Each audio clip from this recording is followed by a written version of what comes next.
بسم اللہ الرحمن الرحیم الا تنصرہ فقد نصرہ اللہ اذ اخرجہ الذین کفروا ثانی اثنین اذ ہما فی الغار اذ یقول لصاحبہ لا تحزن ان اللہ معنا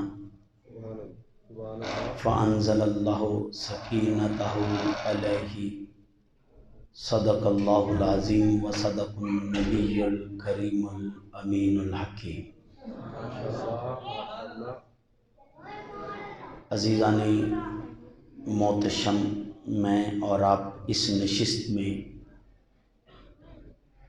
اس غرض سے جمع ہوئے ہیں کہ اللہ اور اس کے محبوب ہم پر راضی ہو جائیں۔ عزیزان محتشم، میں نے سرنامہ کلام سے سورہ توبہ کی آیت نمبر 40 کا کچھ حصہ پڑھا۔ اللہ پاک ارشاد فرماتے ہیں الا تنصرہ فقد نصرہ اللہ، لوگو اگر تم میرے محبوب مکرم صلی اللہ علیہ وآلہ وسلم کی مدد نہ بھی کرو تو اللہ کافی ہے اپنے محبوب کا مدد کا۔ اور اللہ پاک اس سے پہلے بھی اپنے محبوب کی مدد کرتا ہے، اور اللہ پاک ارشاد فرماتے ہیں کہ اللہ پاک نے اپنے محبوب کی کہاں کہاں اور کب کب مدد کی، اس مدد میں سے ایک مدد کا تذکرہ یہاں اللہ پاک ارشاد فرما رہے ہیں اذ اخرجہ الذین کفروا، جب میرے محبوب مکرم صلی اللہ علیہ وآلہ وسلم کو کفار مکہ نے اپنے وطن سے نکال دیا، یعنی تاجدار رحمت صلی اللہ علیہ وآلہ وسلم کو ہجرت کرنے پہ مجبور کر دیا۔ جیسے کہ ابھی قاری صاحب آپ کو بتا رہے تھے، حضور سید عالم صلی اللہ علیہ وآلہ وسلم نے اپنے بستر پر حضرت مولا علی شیر خدا کو لٹایا اور اپنے ساتھ حضرت صدیق اکبر کو لے کے چلے۔ عزیزان محتشم، اللہ پاک ارشاد فرماتے ہیں کہ جب کفار نے میرے محبوب کو صلی اللہ علیہ وآلہ وسلم کو اپنے وطن سے ہجرت پر مجبور کر دیا، اللہ پاک ارشاد فرماتے ہیں ثانی اثنین اذ ہما فی الغار، جب دو میں سے دوسرا، جب دونوں غار میں تھے، اذ یقول لصاحبہ، جب میرے رسول اپنے ساتھی سے کہتے تھے، اپنے صحابی سے کہتے تھے لا تحزن ان اللہ معنا، کہ غم نہ کھا اللہ ہمارے ساتھ ہے۔ عزیزان محتشم، ابو بکر کے قسمت پہ قربان جاؤں جن کو دلاسے میں اور آپ نہیں دے رہے، کائنات کے تاجدار دے رہے، جو بولیں تو قرآن بنتا ہے، جن کے لب کھلے فرمان الہی چلتا ہے۔ دوستان گرامی قدر، اگر قرآن سے لوں تو قرآن یوں آواز دیتا ہے کہ کل محبوب بول تو صحیح۔ ہر نبی بولے تو اس کے بولنے کا انداز الگ ہے، لیکن میرے اور آپ کے محبوب کے بولنے کا انداز بھی الگ ہے۔ صاحب سورہ بقرہ پڑھنے جا رہا ہوں، یہ قرآن کا دوسرا سورہ ہے۔ اللہ پاک حضرت ابراہیم علیہ السلام کے حوالے سے ایک بات کرتے ہیں۔ ابراہیم اپنے رب سے کلام فرما رہے ہیں، اس واقعے کو اللہ نے بیان کیا۔ قال ابراہیم رب ارنی کیف تحیی الموتیٰ، کہ بولے ابراہیم اے اللہ تو مردے تو زندہ کرے گا، لیکن کرے گا کیسے، یہ دیکھنا چاہتا ہوں، یہ اپنی آنکھوں سے دیکھنا چاہتا ہوں۔ اللہ پاک ارشاد فرماتے ہیں قال اولم تؤمن، اے ابراہیم کیا تجھے مجھ پر بھروسہ نہیں ہے کہ میں مردہ زندہ کرنے پہ قادر ہوں؟ تو حضرت ابراہیم کہتے ہیں قال بلا، ہاں یا اللہ مجھے بھروسہ ہے، مجھے اس بات پر یقین ہے، مجھے شک نہیں ہے، پھر ایسا کیوں؟ اللہ قرآن میں اس بات کی دلیل دے رہے ہیں کہ کیوں حضرت ابراہیم نے کہا کہ میں مردوں کو زندہ دیکھنا چاہتا ہوں۔ حضرت ابراہیم کہتے ہیں وَلَكِنْ لِيَطْمَئِنَّ قَلْبِي، میں اپنے دل کو چین دینا چاہتا ہوں۔ یعنی بولے ابراہیم۔ دوستان گرامی قدر، اللہ پاک نے سورہ طٰہٰ میں ایک واقعہ بیان فرمایا، اور یہ حضرت موسیٰ علیہ السلام کے حوالے سے کلام فرمایا۔ یہ قرآن کا 20واں سورہ ہے، اور عزیزان محتشم حضرت موسیٰ علیہ السلام کو اللہ خطاب کرتے ہوئے ارشاد فرماتے ہیں کہ اذهب الى فرعون انه طغى، میرے موسیٰ علیہ السلام جائیے فرعون کی طرف، انه طغى، بے شک وہ بڑا سرکش ہو گیا ہے، وہ راہ سے بھٹک گیا ہے، اس کو لگام ڈالیے۔ تو حضرت موسیٰ علیہ السلام اپنے رب کی بارگاہ میں عرض گزار ہوتے ہیں، کالا، بولے موسیٰ، رب اشرح لی صدری ویسر لی امری، اے اللہ میرے سینے کو کھول دے۔ عزیزان محتشم، جب مدینے والے کی بات آئی تو اللہ نے یہ نہیں کہا کہ محبوب تم مجھے کہو کہ میرے سینے کو کھول دے، یہ تو موسیٰ ہیں، کلام کرتے ہیں مجھ سے، بات کرتے ہیں۔ جب یہ اپنا سینہ کشادہ کرنا چاہیں تو میری بارگاہ میں دعا کرتے ہیں، التجا کرتے ہیں کہ یا اللہ میرے سینے کو کھول دے۔ بولے موسیٰ، رب اشرح لی صدری ویسر لی امری، اے اللہ میرے سینے کو کھول دے۔ جب مدینے والی کی بات آئی تو اللہ نے ارشاد فرمایا علم نشرح لک صدرک، محبوب ہم نے آپ کے سینے کو کھول دیا۔ تو عزیزان محتشم، اب سورہ مریم پڑھنے جا رہا ہوں۔ یہ قرآن کا 19واں سورہ ہے، اور حضرت عیسیٰ علیہ السلام کے حوالے سے اللہ پاک کلام فرما رہے ہیں، اور حضرت مریم اور حضرت عیسیٰ علیہ السلام کے حوالے سے ایک قصہ بیان فرمایا۔ اللہ پاک وہ بات ارشاد فرما رہے ہیں، جب حضرت مریم علیہ السلام شہر ناصرہ میں داخل ہوتی ہیں تو آپ کی گودی میں ایک بچہ ہوتا ہے، تو یہودی تڑپ اٹھتے ہیں کہ وہ طیبہ مانتے تھے، طاہرہ مانتے تھے، وہ پاک اور بطول مانتے تھے۔ تو جب بچہ دیکھا تو حیران ہو گئے، تڑپنے لگ پڑے، جس کو ہم بطول مانتے اس نے کیا غضب کیا۔ یہ چہمگوئیاں انجیل میں نے پڑھی ہیں، چہمگوئیاں شروع ہو گئیں۔ صاحب جب حضرت مریم کے پاس پہنچے تو قرآن یوں اپنی آواز دے رہا ہے، یا اخت ہارون ما کانا ابوک امرأ سوء وما کانت امک بغیہ، اے ہارون کی بہن تیرا بابا ایسا نہ تھا اور تیری ماں بھی ایسی نہ تھی۔ یہ بچہ کہاں سے لائی ہے، یہ غضب کہاں سے ڈھایا ہے، یہ اپنے اوپر ظلم کہاں سے کیا ہے۔ تو حضرت مریم علیہ السلام جب ان کی یہ باتیں سنتی ہیں تو اپنے بچے کی طرف اشارہ کرتی ہیں، فَأَشَارَتْ إِلَيْهِ، آپ نے بچے کی طرف اشارہ کیا۔ صاحب اس میں ایک اہل علم کی دعا لینے کے لیے ایک نکتہ بتانے جا رہا ہوں۔ اب میری گودی میں بچہ ہے اور مجھ سے آپ سوال کرتے ہیں، تو میں آپ کے سوال کا جواب خود نہیں دیتا، بچے کی طرف اشارہ کرتا ہوں، تو اس کے دو نتیجے بنتے ہیں، یا میں پاگل ہوں یا یہ علم رکھتا ہوں کہ بچہ بولے گا۔ اب بچے کا بولنا غیب تھا، حضرت مریم بچے کی طرف اشارہ کرتی ہیں، فَأَشَارَتْ إِلَيْهِ، بچے کی طرف اشارہ کیا تو یہودی تڑپ اٹھے، قَالُوا كَيْفَ نُكَلِّمُ مَنْ كَانَ فِي الْمَهْدِ صَبِيًّا، یہ گودی کا بچہ ہم سے بات کرے گا۔ بولے یہودی، اے مریم ہوش کے ناخن لے، ذرا سوچ تو صحیح، بھلا بچے گودی کی باتیں کرتے ہیں، یہ ابھی چہمگوئیاں ہی تھیں۔ تو حضرت عیسیٰ بول اٹھے، قَالَ إِنِّي عَبْدُ اللَّهِ آتَانِيَ الْكِتَابَ وَجَعَلَنِي نَبِيًّا، اللہ نے مجھے کتاب بھی دی اور نبی بنا کے بھیجا ہے۔ تو دوستان گرامی قدر، بولے عیسیٰ، بولے عیسیٰ، جب عیسیٰ بول اٹھے تو پھر ماں پر الزام نہ رہا، بچے کے بولنے نے ماں کو پاک کر دیا۔ صاحب ذہن نشین کر لیجئے، بولے عیسیٰ، بولے موسیٰ۔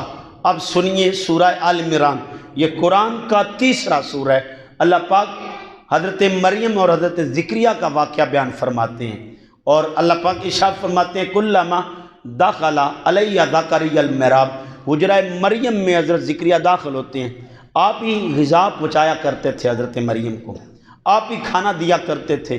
تو آپ داخل ہوتے ہیں، وجدہ عندہ رزقا، آپ نے وہاں رزق دیکھا۔ قالا یا مریم، بولے زکریا علیہ السلام، یا مریم، اے مریم، ان لک ھذا، مریم یہ کہاں سے آ گیا، کون تجھے دے گیا؟ قالت ہوا من عند اللہ، بولی مریم کہ یہ مجھے میرے اللہ نے بھیجا ہے، مجھے میرے اللہ نے عطا کیا ہے۔ ان اللہ یرزق من یشاء بغیر حساب، اللہ جسے چاہتا ہے بغیر حساب کے رزق دیتا ہے۔ بولے زکریا، اور اس سے اگلی بات اللہ پاک ارشاد فرماتے ہیں وہیں کھڑے کھڑے حضرت زکریا علیہ السلام نے دعا کی، ہنالک دعا زکریا ربہ، اپنے رب سے دعا کی، قالا رب ہب لی من لدنک ذریۃ طیبہ، بولے زکریا اے اللہ مجھے پاک اور پاکیزہ بیٹا عطا کر دے، مجھے پاک اور پاکیزہ بیٹا دے دے، انکا سمیع الدعا، تو دعاؤں کا سننے والا ہے۔ یہ کلام کیا دوستان گرامی قدر، اللہ پاک نے فرشتے بھیج دیے۔ فنادت الملائکۃ وہو قائم یصلی فی المحراب، ابھی حجرہ مریم میں نماز پڑھ رہے تھے، نماز ہی پڑھ رہے تھے تو ان اللہ یبشرک بیحییٰ، فرشتے آ کے کہتے ہیں ہم نے تجھے یحییٰ عطا کر دیا ہے۔ اللہ کا پیغام لے کے آئے کہ اللہ کہتا ہے کہ ہم نے تجھے یحییٰ عطا کر دیا ہے، مصدقا بکلمات من اللہ وسیدا وحصورا ونبیا من الصالحین، چار خوبیاں دے کے ہم نے اسے بھیج دی ہے۔ دوستان گرامی قدر، بولے موسیٰ، بولے عیسیٰ، بولے ابراہیم، بولے نوح، بولے زکریا، اور جب تیرے اور میرے نبی محتشم صلی اللہ علیہ وآلہ وسلم کی بات آئی تو اللہ نے کہا قل، بول تو صحیح، بول تو صحیح۔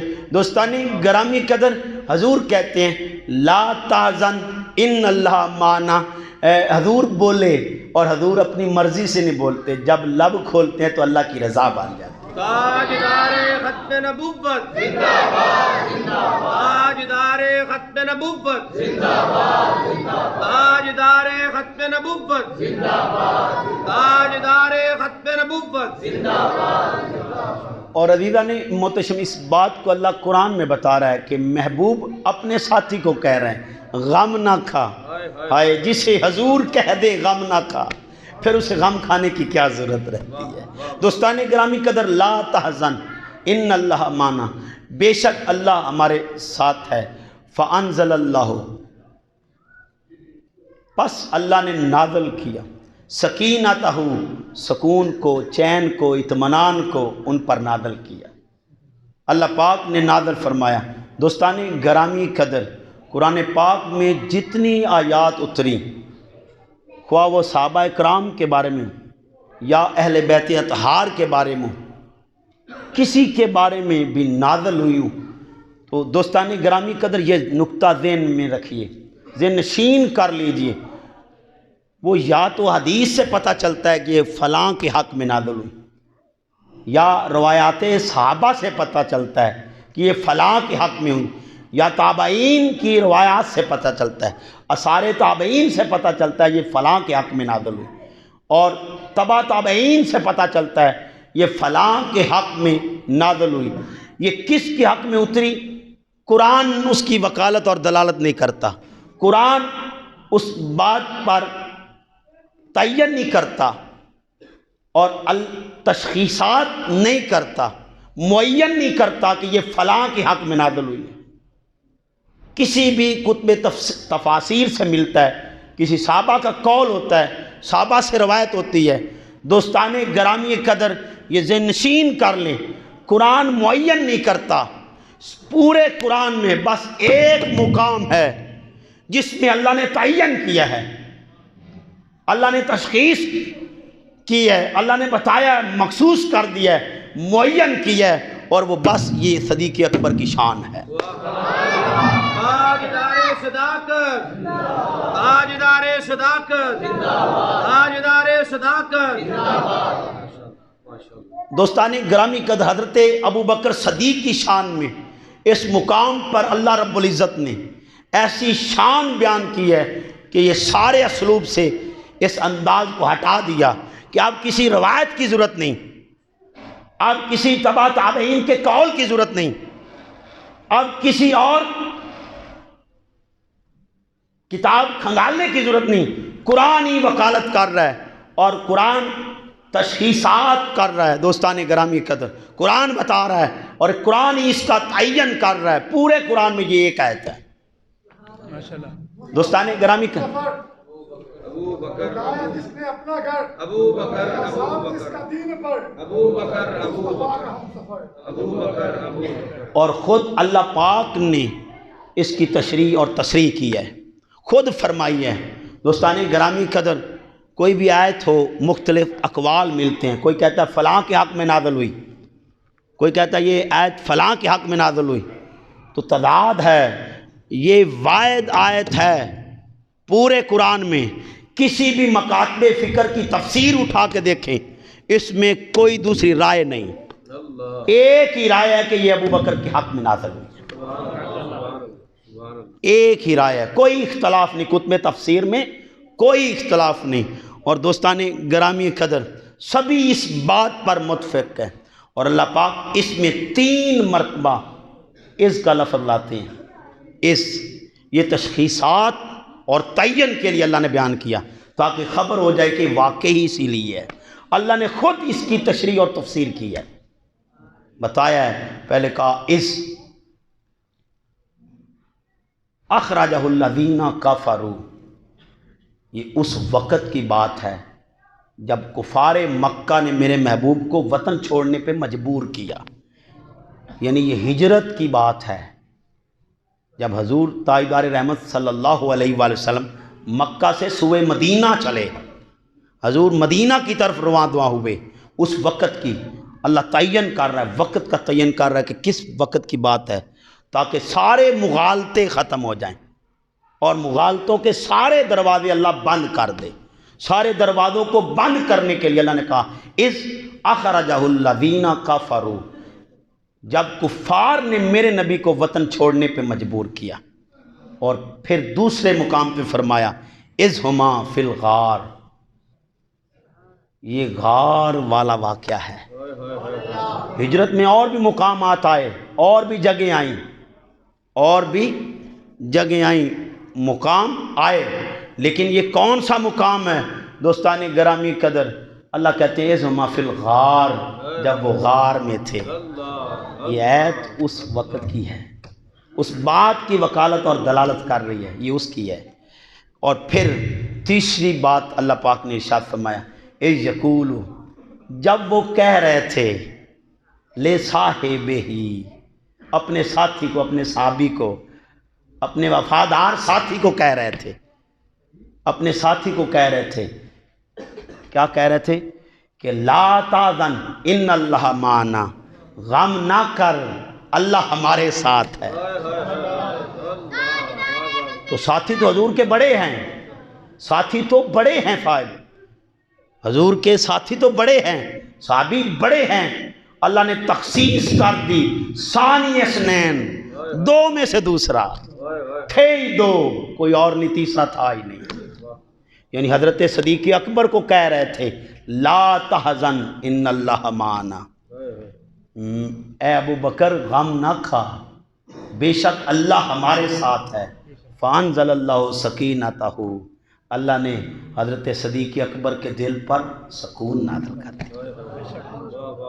اور میں نے روایات میں پڑھا ہے آپ پریشان کیوں تھے اور یہ غم کس لیے تھا، مختلف کتب تفسیر کا مفہوم بتا رہا ہوں۔ میں نے حضرت صدیق اکبر کا یہ غم بھی پڑھا کہ غم کیوں تھا، جس پر حضور دلاسا دے رہے تھے۔ تو حضرت ابوبکر صدیق رضی اللہ تعالیٰ عنہ آقا جان سے کہتے ہیں حضور غم اس بات کا ہے، اگر میرے آقا کو گزند پہنچ گئی تو ہمارا کیا بنے گا، اگر آقا کو تکلیف ہوئی تو ہمارا کیا بنے گا، ہم تو گوارا ہی نہیں کریں گے۔ دوستان گرامی قدر، اور اللہ پاک نے یہ بتا دیا اذ ہما فی الغار، یہ تعینات کر دیا کہ یہ خاص غار والی بات ہے، اور خاص ہجرت کی رات والی بات ہے، خاص جب حضور اپنے صحابی کو کہہ رہے تھے غم نہ کھا، اور یہ خالص حضرت ابوبکر صدیق کے حق میں نازل۔ یہ نقطہ یاد رکھیے دوستان گرامی قدر۔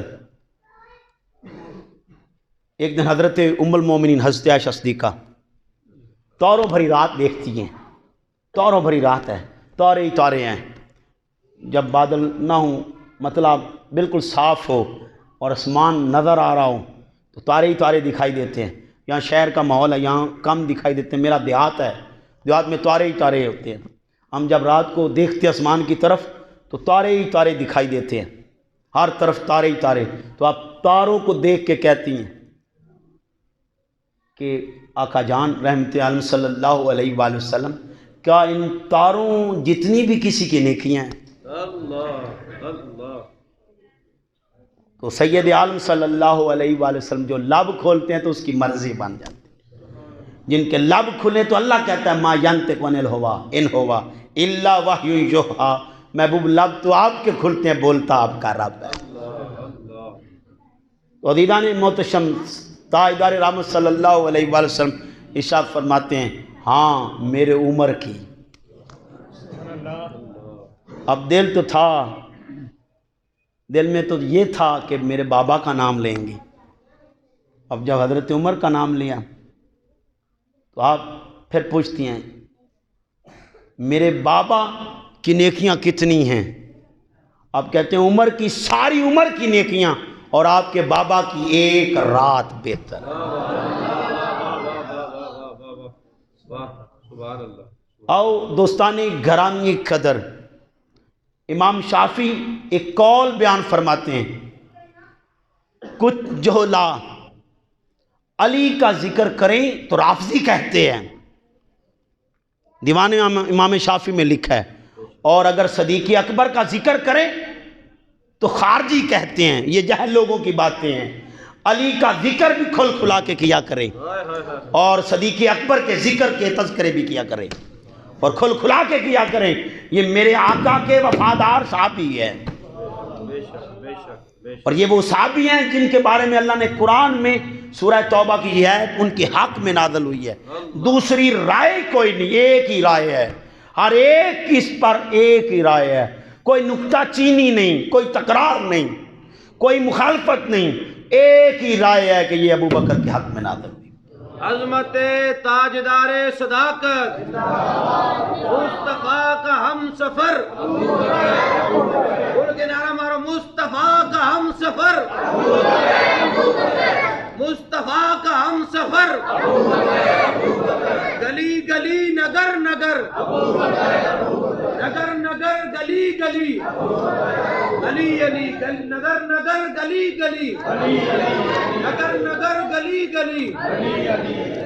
تو عزیزان محتشم ذہن نشین کر لیجئے، یہ میرے ذمے عنوان سے میں بات کر رہا ہوں، اور آپ کو پتہ ہے میں بے دلیل بات نہیں کرتا، جھگڑوں والی بھی نہیں کرتا، نفرتوں کی نہیں، محبتوں کی بات کرتا ہوں، کسی کے اوپر کیچڑ اچھالنا یہ میرے طبیعت میں نہیں کہ میں کیچڑ اچھالتا پھروں، لیکن دوستان گرامی قدر ذہن نشین کر لیجئے، یہ قرآن پاک وکالت کر رہا ہے حضرت صدیق اکبر کی، اور بتا رہا ہے کہ یہ وہ یار ہیں عمر بھر کی نیکیاں اور ان کی ایک رات کی نیکی افضل ہے۔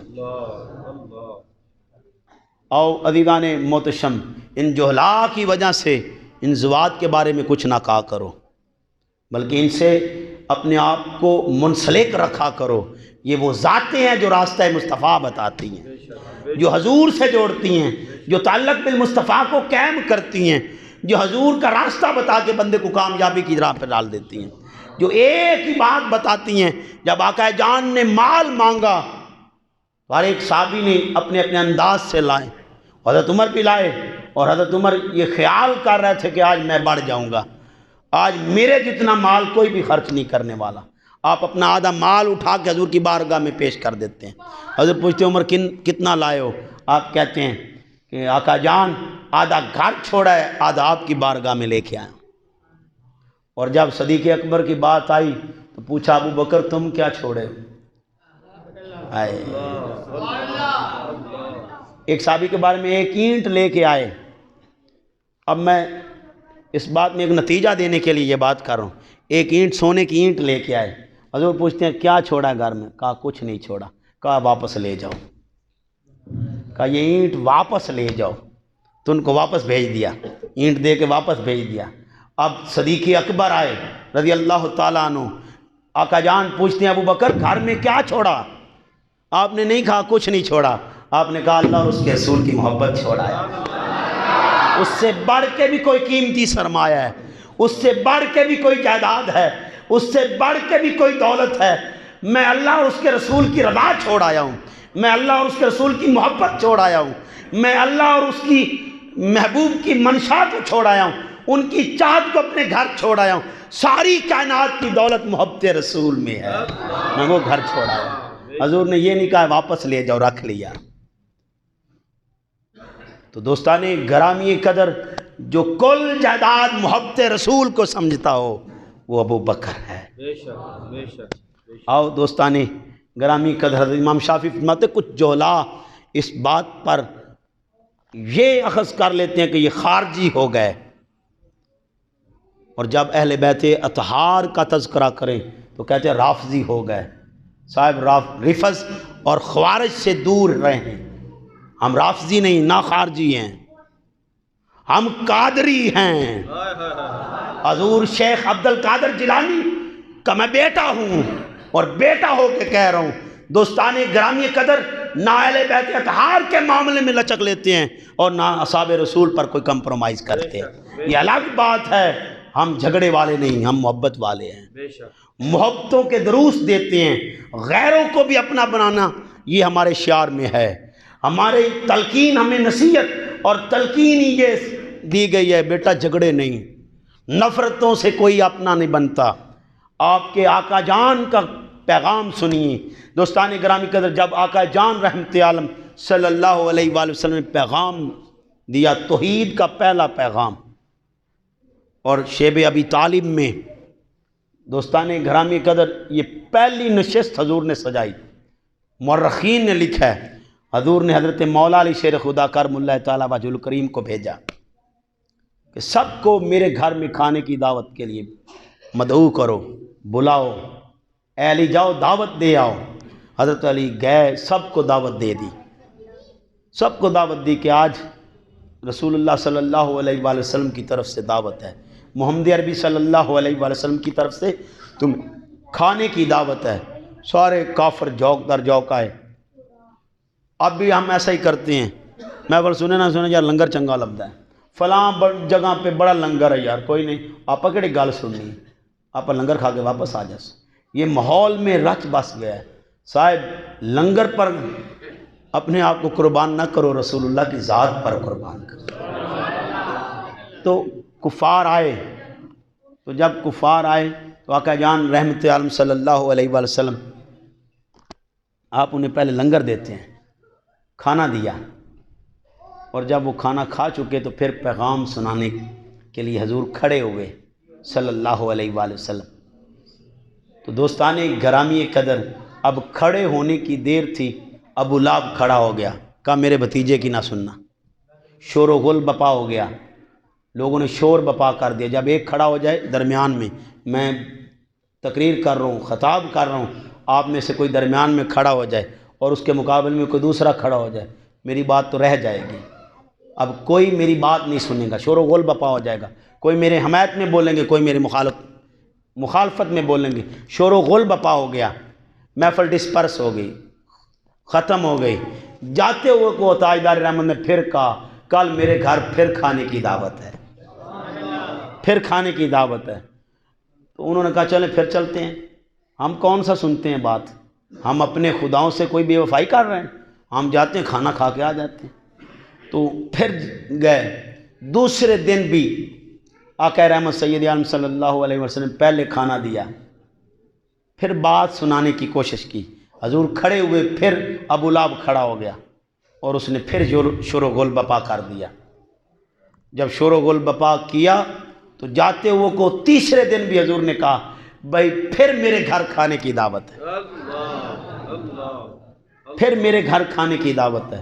تو صاحب تیسرا دن آیا تو حضرت تاجدار رحمت صلی اللہ علیہ وآلہ وسلم جب کھانا کھا چکے، کفار مکہ جب کھانا کھا چکے تو تیسرے دن حضور پھر کھڑے ہوئے، تو ابو لہب پھر کھڑا ہوا تو مقابلے میں ابو طالب کھڑے ہو گئے۔ حضرت مولا علی شیر خدا کے والد گرامی آپ کھڑے ہو کے کہتے خبردار جب تک میرا بھتیجا محمد بات نہ کر لے کوئی اٹھ کے نہ جائے۔ یہ احسان ہے ابو طالب کا۔ بے شک بے شک دوستان گرامی قدر کھڑے ہو گئے، کھڑے ہو کے کہتے خبردار کوئی اٹھ کے جائے جب تک میرا محمد بات نہ کر لے۔ اللہ اللہ واہ واہ واہ واہ واہ۔ تو دوستان گرامی قدر نتیجہ جو دینے کے لیے میں نے بات شروع کی، سن لیجئے 3 دن حضور کفار کو کھانا دیتے رہے، یعنی غیروں کو اپنا بنانا ہو تو ان کو کھانا دیا کرو، ان کو میٹھے بول دیا کرو اور پیغام میٹھے انداز سے سنایا کرو، ان پہ کیچڑ اچھال کے نہیں۔ وہ کیا آپ کو بات یاد نہیں، تم کسی کے جھوٹے خدا کو جھوٹا کہو گے، وہ تمہارے سچے خدا کو بری بات کہے گا، وہ تمہارے سچے خدا کو جھوٹا کہے گا۔ آؤ اپنے سچے خدا کی پاسداری کرنی ہے، ہم نے ہر وہ انداز اپنانا ہے جس سے ہمارے خدا کو کوئی بات نہ کرے۔ آؤ دوستان گرامی قدر، کوئی یہ چاہتا ہے کہ میرے یار کو بات کرے، تو یار کو محفوظ کرنے کے لیے ذہن نشین کر لیجئے، وہی بات کریں تاکہ آپ کے یار کو کوئی بات نہ کر سکے۔ ذہن نشین کر لیجئے۔ کچھ جو لا کہتے ہیں، اب اہل بیت اطہار کا ذکر کر لی جائے تو لوگ رفت کے فتوے لگا دیتے ہیں، یہ رافضی ہو گیا، اس کا عقیدہ ٹھیک نہیں۔ صاحب سن لیجئے، انہی ذات سے جڑ جانا ہی تو عقیدہ اصلی ہے، اور ان سے دور ہٹ جانا دوستان گرامی قدر نفاق کی دلیل ہے۔ حضرت تاجدار رحمت فرماتے ہیں، آپ کی روایات سے صحابہ کہتے ہیں ہم جس کو بھی جاننا چاہتے یہ منافق ہے یا محب ہے تو ہم علی کے ذکر سے پہچانا کرتے، جس کے سامنے علی کا تذکرہ کرتے اگر چہرہ کھل جاتا ہم سمجھ جاتے یہ محب ہے، اور جس کے چہرے پہ مرجھا جاتا اور کھلکھلاہٹ ختم ہو جاتی ہم سمجھتے منافق ہے۔ مومن اور منافق کی پہچان ہی بس یہ ہے، اس کے سامنے علی کا تذکرہ کریں، اگر اس کا چہرہ مرجھا جائے تو سمجھ لینا پکا منافق ہے، اور علی کے تذکرے پر اگر راضی ہو جائے، خوش ہو جائے اور خوشی منانا شروع کر دے تو سمجھ لینا پکا مومن ہے۔ بے شک بے شک بے شک۔ عزیزان محتشم سن لیجئے، آقا رحمت سید عالم صلی اللہ علیہ وآلہ وسلم، بہت سارے محدثین نے ان باتوں کو نقل کیا ہے، بہت سارے محدثین نے آقا رحمت سید عالم صلی اللہ علیہ وآلہ وسلم اس بات کو عمر بن ابی سلمہ آپ راوی ہیں، آپ فرماتے ہیں کہ جب ام المومنین ام سلمہ رضی اللہ تعالی عنہا حضور نبی کریم صلی اللہ علیہ وآلہ وسلم کے گھر میں ہیں اور ایک آیت نازل ہوتی ہے، انما یرید اللہ لیذھب عنکم الرجس اہل البیت ویطہرکم تطہیرا۔ یہ آیت نازل ہوتی ہے کہ ہر قسم کے گناہ کا میل، اللہ ہر قسم کے گناہ اور گناہ کی میل سے اللہ پاک نے آپ کو محفوظ رکھا، پاک رکھا۔ یہ اللہ پاک کہہ رہے ہیں کہ ہم نے پاک رکھا، جس کو اللہ نے پاک رکھا ہو۔ دوستان گرامی قدر، اس کی ایک میں دلیل دے رہا ہوں، سورہ نال ہے، یہ قرآن کا 16واں سورہ ہے، اور اللہ پاک ارشاد فرماتے ہیں وَأَوْحَىٰ رَبُّكَ إِلَى النَّحْلِ، اللہ پاک وحی کرتے ہیں مکھی کی طرف، مکھی کو وحی کرتے ہیں، اللہ پاک وحی کیا کرتے ہیں، آنی تاخذی من الجبال بیوتا، کہ تو اپنے گھر بنا پہاڑوں پر، وَمِنَ الشَّجَرِ اور درختوں پر، وَمِمَّا يَعْرِشُونَ اور اونچی اونچی جگہوں پر اپنے گھر بنا، ثُمَّ كُلِي مِن كُلِّ الثَّمَرَاتِ اور ہر قسم کے پھل اور پھول کھا۔ یہ اللہ پاک کہہ رہے ہیں، ثُمَّ كُلِي پھر کھا ہر قسم کے پھل اور پھول، ہر قسم کے پھل اور پھول کا، فصل کی سبلا ربی کی ذللا اور اپنے رب کے بتائے ہوئے متعین کیے ہوئے راستے پر، مقرر کردہ راستے پر چل۔ تو اب اس کو حکم دیا ثم کلی من کل الثمرات، ہر قسم کے پھل اور پھول کھا۔ یہ نہیں کہا یہ کڑوا نہیں کھانا، میٹھا نہیں کھانا، پھیکا نہیں کھانا یا فلاں نہیں کھانا، ہر قسم کا پھل اور پھول، پھیکا ملے کھا جا، خربوزہ ملے کھا جا، تربوز ملے کھا جا، سیب ملے کھا جا، تمہ ملے کھا جا، ہر قسم کا پھل اور پھول کھا۔ اور اللہ پاک ارشاد فرماتے ہیں بس ایک کام کر، فصلوں کی سوبولا ربی کی زولولا، بس اللہ کے بتائے ہوئے راستے پر چل، کوئی اور راستہ نہ تلاش کرنا، جو تیرے لیے متعین کیا ہے، جو اللہ نے مکھی کے لیے بتایا ہے، اس راستے پر چل۔ پھر ہوگا کیا؟ یخرج من بطونہا شراب، اس کے پیٹ سے نکلتی ہے پینے کی چیز، شراب پینے کی چیز، مختلف الوانہ، جس کے رنگ تو مختلف ہیں، رنگ میں مختلف ہے۔ اب رنگ کسی کا بڑے شہد کا اور رنگ ہے، چھوٹے کا اور رنگ ہے، لیکن اللہ کہہ رہا ہے فیہ شفاء للناس، اس میں شفا ہے، اس میں شفا ہے۔ اب کوئی دوسری رائے مسلمانوں کی ہے کہ اس میں شفا نہیں؟ کوئی مسلمان یہ کہے کہ اس میں شفا نہیں؟ ہر ایک کا عقیدہ ہے شہد میں شفا ہے۔ کیوں یار شہد میں کیوں شفا ہے؟ یار میں بیمار تھا، میں نے کھایا، مجھے نہیں شفا ہوئی۔ کہا تیرے اندر کا رولا ہے اس میں شفا، تیرے اندر کا کوئی مسئلہ ہے، اس میں شفا ہے۔ اللہ قرآن میں کہہ رہا ہے فیہ شفاء للناس، اس میں لوگوں کے لیے شفا ہے، لوگوں کے لیے شفا ہے۔ کھاتی جو بھی ہے، یہ تربوز کھائے، خربوزہ کھائے، سیب کھائے، انگور کھائے، انار کھائے، کڑوا کھائے، میٹھا کھائے، پھل کھائے، پھل کھائے، جو مرضی کھائے، تمہ کھائے، میٹھا کھائے، کڑوا کھائے، کھٹا کھائے، پھیکا کھائے، جس مرضی جس قسم کا بھی پھل اور پھول کھائے، لیکن جو چیز اس کے پیٹ سے نکلتی ہے، اب پیٹ ہے مکھی کا، کھاتی ہے مکھی اپنے منہ سے، اب اس کے پیٹ کو شفا اللہ نے بنا دیا۔ اب اس کے پیٹ سے جو بھی نکلے گا، یخرج من بطونہا شراب مختلف الوانہ، لوگوں یہ پیغام سن لیں، یہ غوث کے بیٹے کا پیغام ہے، یہ غوث کے بیٹے کا پیغام ہے۔ کچھ باتیں روحانی اور باطنی ہوتی ہیں، سن لیں، قرآن کا باطنی ترجمہ کر رہا ہوں اور آپس میں یہ میں چھوڑ رہا ہوں، سن لیجئے۔ قرآن نے کہا شہد میں شفا ہے، کیا کسی مکتب فکر کے بندے کو اعتراض ہے کہ اس میں شفا نہیں؟